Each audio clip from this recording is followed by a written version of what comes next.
Բարի օր իմ շատ սիրելի հետևորդներին։ Այսօր պատրաստում ենք շատ համեղ փափուկ կուլիչի բաղադրատոմս, որի խմորով կարող եք եւ կուլիչներ պատրաստել եւ կաթնաղունց, ինչպես տեսնում եք։ Ստացվում է ուղղակի հոյակապինքներ տեք տեսնում էկրանին, ինչքան թեթև փափուկ ծակոտկեն խմոր ենք ստանում, ու ասեմ ի դեպ, որ շատ երկար ժամանակ այս փափկությունն ու թարմությունը պահպանվում է խմորի, դրանով է շատ լավ այս խմորի տարբերակը, որ կուլիչները երկրորդ օրը չեն փշրվում։ Ինչպես ենք պատրաստում, քիչ անց կտեսնեք, հուսով եմ կհավանեք բաղադրատոմսը, կգրեք մեկնաբանություններ, կփորձեք եւ կկիսվեք արդյունքով, ինչ շատ հետաքրքիր կլինի արդյոք այսպես լավ ստացվել է ձեր մոտ, չնայած որ չեմ էլ կասկածում։ Իսկ հիմա անցանք խմորի պատրաստելուն, որը հեշտ է պատրաստվում, ուղղակի մի փոքրիկ գաղտնիքներ, որոնք պետք են լսել։ Խմորն սկսում եմ պատրաստել ապարայից։ Իմ մոտ այստեղ գոլ կա, թե ոչ շատ գոլ, այսպես մի փոքր հաճելի գոլ է, շատ գոլ չեմ արել, որպեսզի խմորը շուտ չհասունանա եւ այդ թթվայնությունը շատ չլինի։ Դրա համար մի փոքր սառնարանից անել եմ, ուղղակի միկրոալիքային վառարանի մեջ մի 3-4 վայրկյան, 5 վայրկյան ուղղակի գոլացրել եմ։ Հիմա ինձ հարկավոր է վերցնում եմ այսպիսի թարմ խմորիչ, բայց եթե չունեք, կարող եք սովորական չորը վերցնել, չափերը կգրեմ համ չորի, համ էլ այս թարմի դեպքում ինչքան վերցնեք, որպեսզի չափաբաժինները ճիշտ լինի։ Հիմա այսպես կփշրեմ կաթի մեջ։ Մի փոքր հիմա կխառնեմ, որպեսզի հալվի։ Այս մի մասը փաթաթում ենք, որպեսզի չչորանա եւ դնում եմ սառնարանը։ Հիմա ինձ պետք չի էլ։ Հիմա կավելացնեմ այստեղ շաքարավազ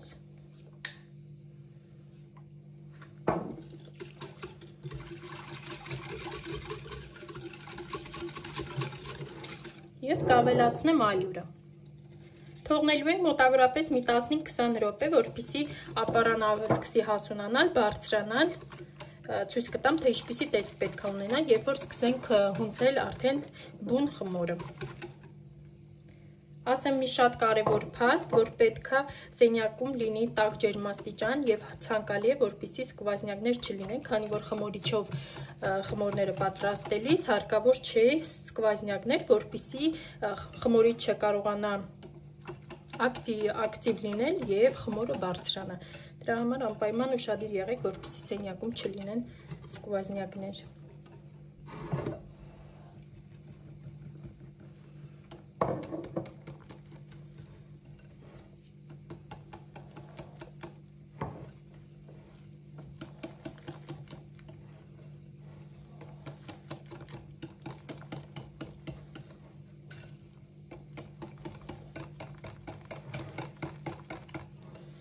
Այսպիսի զանգված եմ ստանում։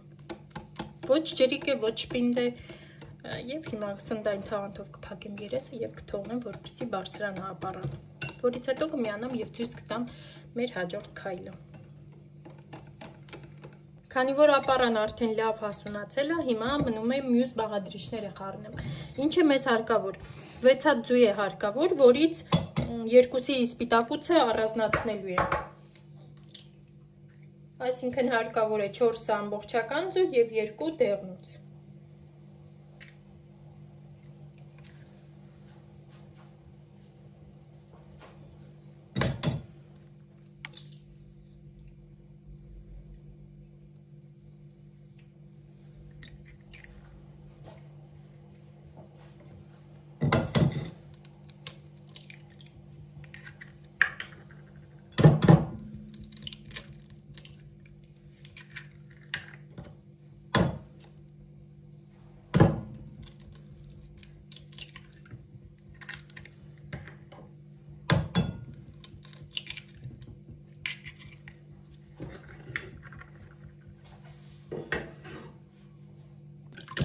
Հիմա մի լավ հարում եմ, հետո կավելացնեմ շաքարավազը եւ հերթականությամբ ցույց կտամ ինչ եմ անում։ Քանի որ կուլիչը նարինջի համով է, մեզ նաեւ հարկավոր է նարինջ եւ իր ցեդրան է մեզ հարկավոր եւ միջի հյութը։ Դրա համար նույնպես մեզ պետք է։ Հիմա ցույց կտամ ինչ ենք անելու։ Կարելի է մեծ միքսերով հարել, բայց էլ արդեն հարել եմ։ Մեծ միքսերով ավելի արագ ու հեշտ կլիներ։ Հիմա ձվի և շաքարավազի վրա լցնում եմ ապարան, տեսեք ոնց է բարձրացել։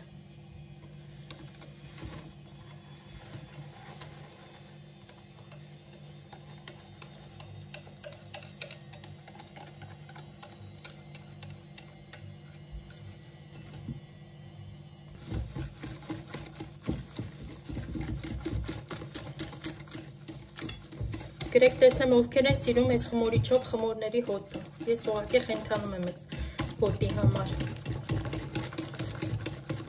Արդեն իսկ կուլիչի անուշ բույր է տարածվել խոհանոցով մեկ։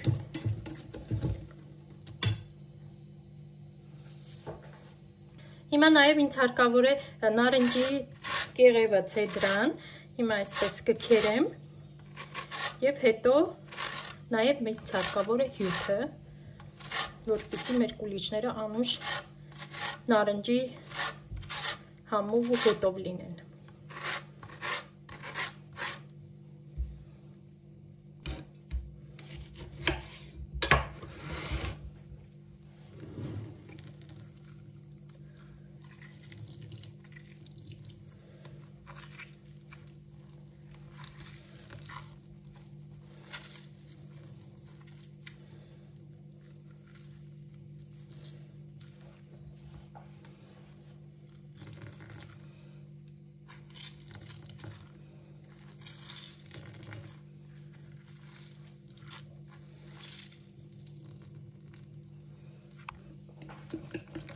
Նարինջն ու կեղևը նույնպես հարում եմ։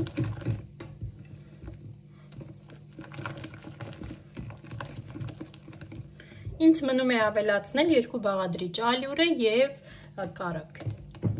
Եվ այսքանում մեր խմորը պատրաստ է։ Քանի հնարավոր է կհարեմ հարիչով, որից հետո ձեռքերով կհունցեմ փափուկ ձեռքերին չկպչող խմոր։ Կարակը ավելացնում եմ վերջում, հիմա կտեսնեք ինչի համար։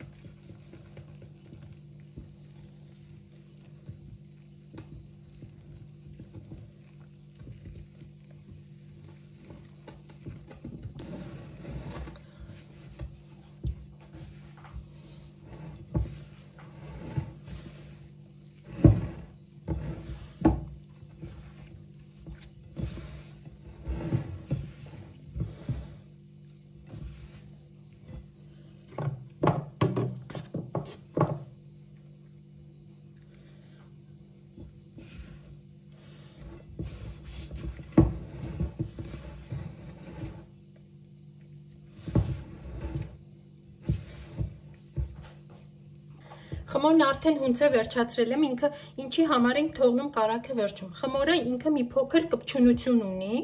շատ չենք ալյուր տալիս, որպեսզի չստացվի պինդ ձեռքերին չկպչող խմոր։ Դրա համար կարակը թողնում եմ վերջում, որպեսզի հիմա ամբողջովին մի լավ տարածեմ այդ կարակը եւ մի լավ հունցեմ, քանի որ այստեղ հարկավոր է լավ հունցել ձեռքերով, իսկ կարակը ինձ չի թողնի, որպեսզի խմորը կպչի իմ ձեռքերին։ Դրա համար կարակը վերջում եմ ավելացնում և մի լավ հունցում եմ և կարակը, որպեսզի ներծծվի ամբողջ խմորի մեջ։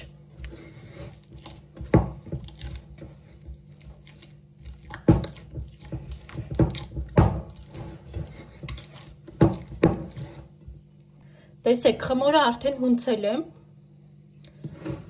ինքը կպչողականություն ունի, չվախենաք, ալյուր չտաք և հունցելուց հետո իրեն կփակեք և կթողնեք հասունանալու։ Մոտ 1 ժամ թողնելու ենք, որպեսզի խմորը հասունանա։ Ինքը 2 անգամ հասունանալուց նստելուց հետո այս կպչունությունը կանցնի, բայց եթե մենք հիմա ալյուր տանք և ձեռքերին չկպչող խմոր ստանանք, ապա եփելուց հետո կուլիչները նույնիսկ մինչև երեկո արդեն կլինեն հին և կսկսեն փշրվել։ Դրա համար ալյուր չենք տալիս, ինչքան չափաբաժինները գրել եմ, այդքան էլ կօգտագործեք։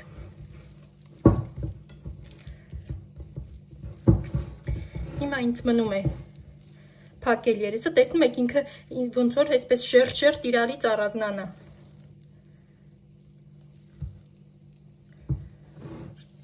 Այսպես։ Հիմա փակում եմ սնդային թաղանթով ամբողջովին և թողնեմ հասունանա։ Նույնպես թողնում եմ տաք ջերմաստիճանում սենյակում, եթե չունեք այդպիսի տեղ, ապա դրեք ջեռոցների մեջ եւ դուռը փակեք, այդպես ավելի ապահով կլինի, առանց միացնելու։ Այստեղ ունեմ ուրեմն չամիչ եւ ծիրանի ճիր, կարող եք սովորական գույնզգույն ցուկատներ լցնել, կարող եք չլցնել, բայց մի մասը ես այսպես եմ անելու, մյուս մասը առանց որևիցե բանի։ Հիմա չամիչի ու ծիրանի ճրի վրա լցնում եմ կոնյակ եւ այդպես թողնելու եմ այնքան ժամանակ, մինչեւ խմորը պատրաստ կլինի եւ այդ ընթացքում էլ ճիրն ու չամիչը, այդ անուշ բույրը, համն ու հոտը կներծծվեն եւ մեր կուլիչին այդպես ավելի համեղ եւ պիկանտնի համ կտա։ Սա թողնում եմ մի կողմ, մինչեւ որ խմորս պատրաստ կլինի։ Ինչպես ասացի, կարող եք ցանկացած միջուկ օգտագործել, ցանկացած ջրեր, չամիչ, ինչ որ կցանկանա, կարող եք մենակ չամիչ օգտագործել։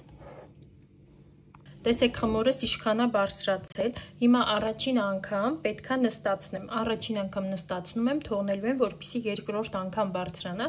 որից հետո նոր ցույց կտամ ինչ եմ անելու։ Հիմա ձեռքերս մի փոքր բուսայուղ եմ ուզում անել։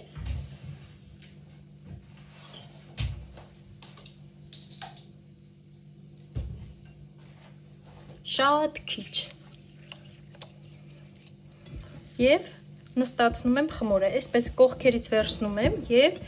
շատ հանգիստ զգուշությամբ խմորը նստացնում եմ,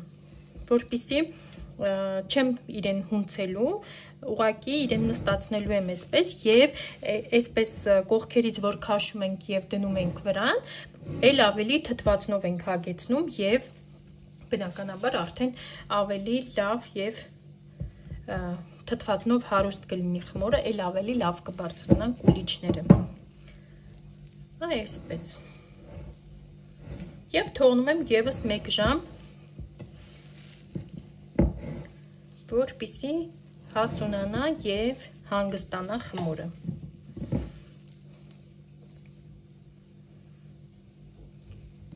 Այսպես։ Հիմա նույնպես կփակեմ եւ կսպասենք եւս 1 ժամ։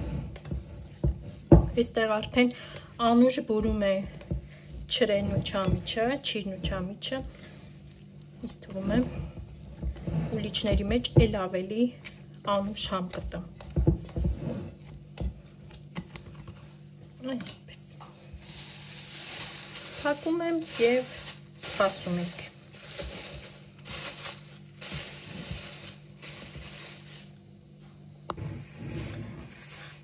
Խմորս արդեն բարձրացել է երկրորդ անգամ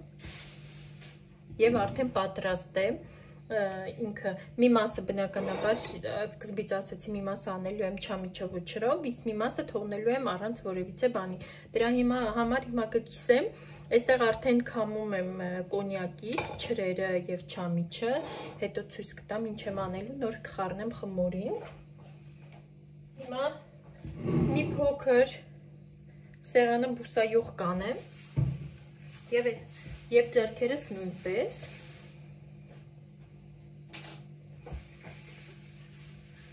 եւ խմորը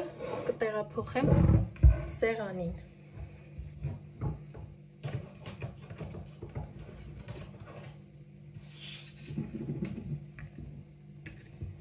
Քանի որ լավ հասունացած է խմորը, հեշտ ու հանգիստ դուրս է գալիս։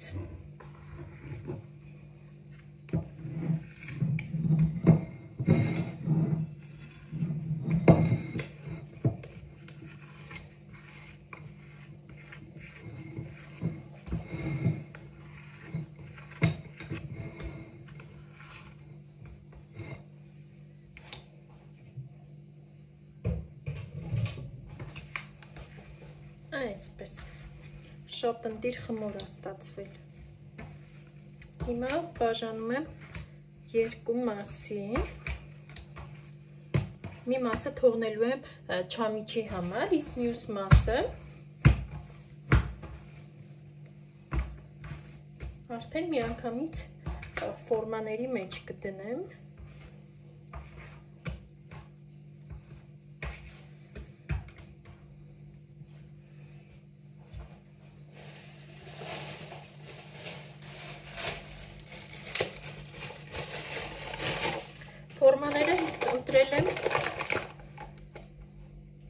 սանտիմետր տրամագծով և այս մի կուլիչը հենց այսպես ուղղակի դնում եմ ֆորմայի մեջ։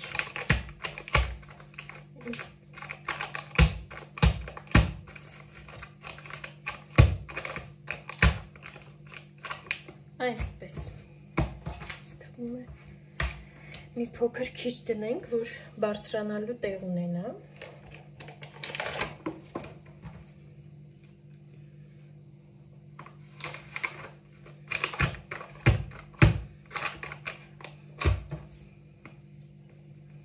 Տեսեք ինչպիսի ընտիր խմոր է, ինքը փուչիկները ուղղակի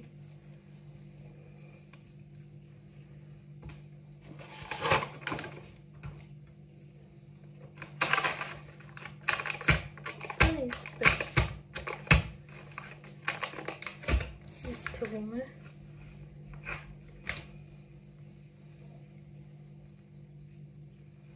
Այստեղ պետք է մի փոքր ավելացնեմ, որպեսզի կուլիչները բոլորը հավասար ստացվեն։ Հիմա այսպես կուլիչները թողնելու եմ նույնպես, որպեսզի հասունանան։ Կփակեմ հիմա բերանը, պետք է նույնպես բարձրանամ։ Եվ հիմա կզբաղվեմ այս մյուս մասով խմորի։ Այսպես բացում եմ։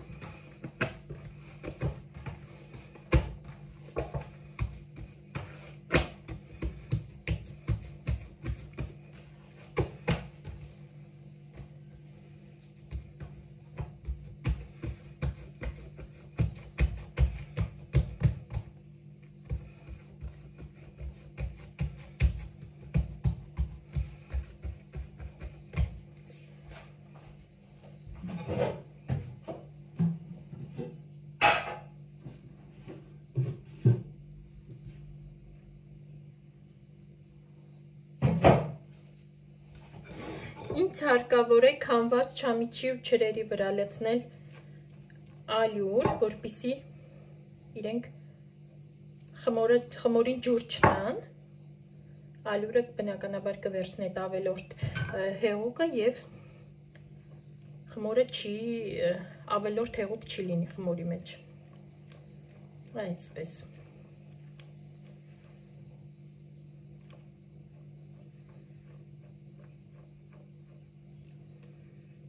Եվ ամբողջովին այսպես կտեղափոխեմ խմորի վրա։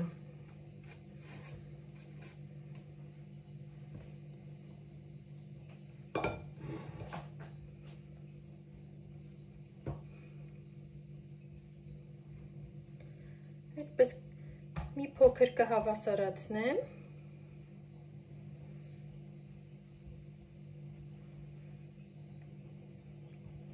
Եվ հռուլետի պես կփաթաթեմ։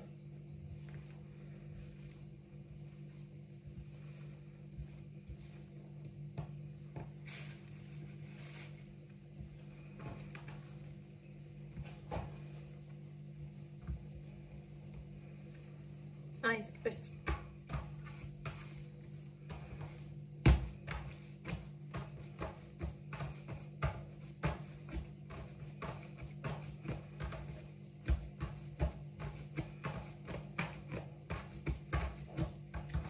Այսպես կերկարացնեմ, կկտրեմ մի մասը, սա պատրաստելու եմ կրաֆինի նման, քանի որ ֆորմայի մեջ եմ անելու, այս մասը հիմա ցույց կտամ ինչ եմ անելու։ Մեջտեղից կիսում ենք, բայց կեսը մինչև վերջ չենք բացում։ Երկու մասի եմ բաժանում, բայց թողնում եմ տակի հատվածը, ու այսպես պտտացնում ու տեղափոխում ֆորմայի մեջ։ Եփելուց հետո կտեսնեք ինչքան գեղեցիկ է։ Իսկ սա պատրաստում եմ մեծը, կատնավունցի պես։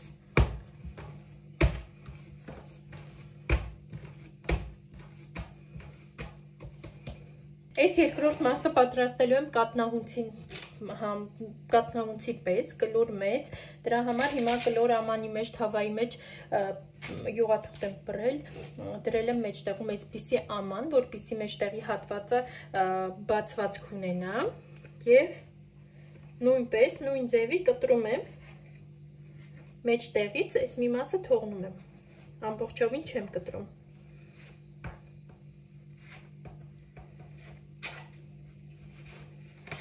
Այսպես ու այսպես պարանի պես պտտացնում եմ։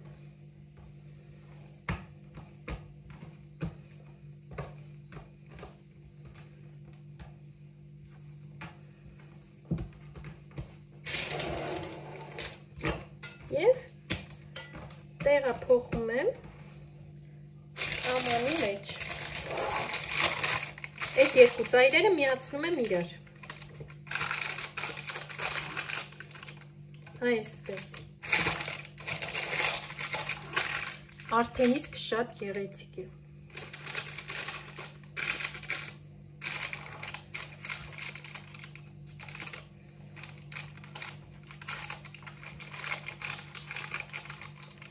Այս երկու ծայրն եմ պտտացնում, որպեսզի ամբողջովին իրար նման լինեն։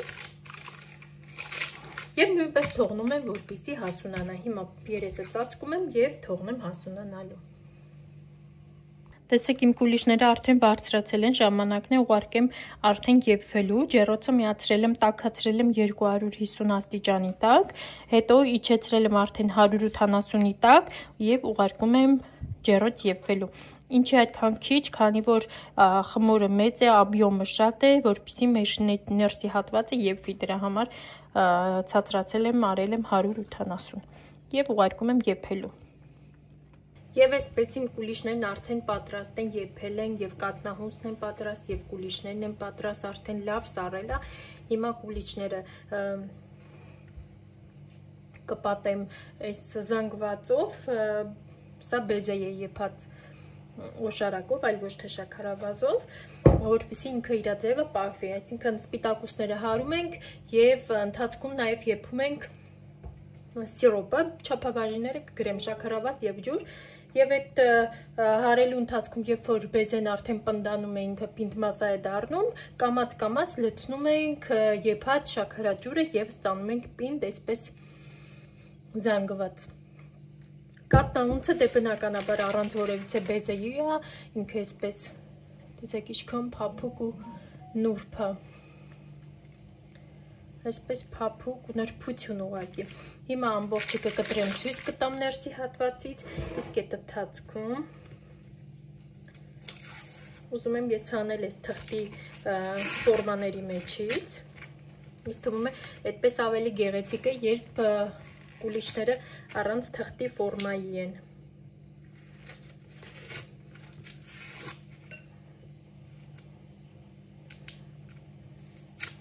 Շատ հեշտությամբ առանձնանում է ֆորման, նույնիսկ հարկավոր չի որևիցե բան քսել պատերին, տեսեք, ամբողջովին հեռացվեց։ Եվ հիմա հենց այսպես թաթախում եմ բեզեի մեջ և հանեմ։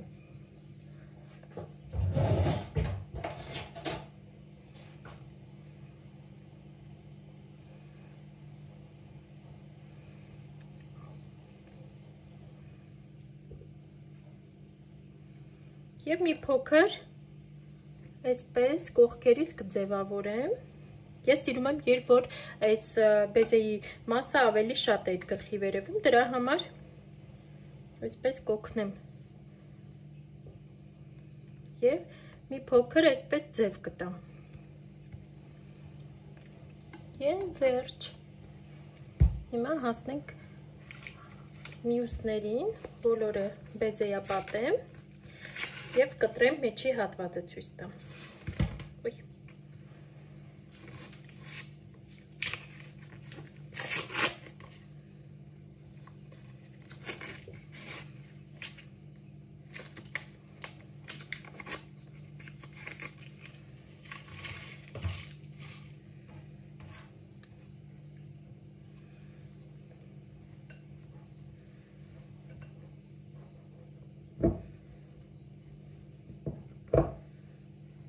Այսպես։ Սա ավելի գեղեցիկ եղավ։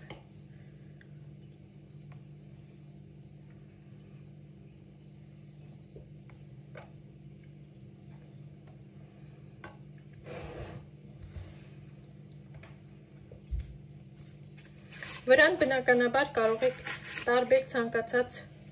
ֆիգուրներով ձևավորել, ես այդպիսի բաներ չեմ անի, կթողնեմ հենց այսպես սպիտակ տարբերակը, ինձ թվում է ավելի գեղեցիկ և նուրբ է։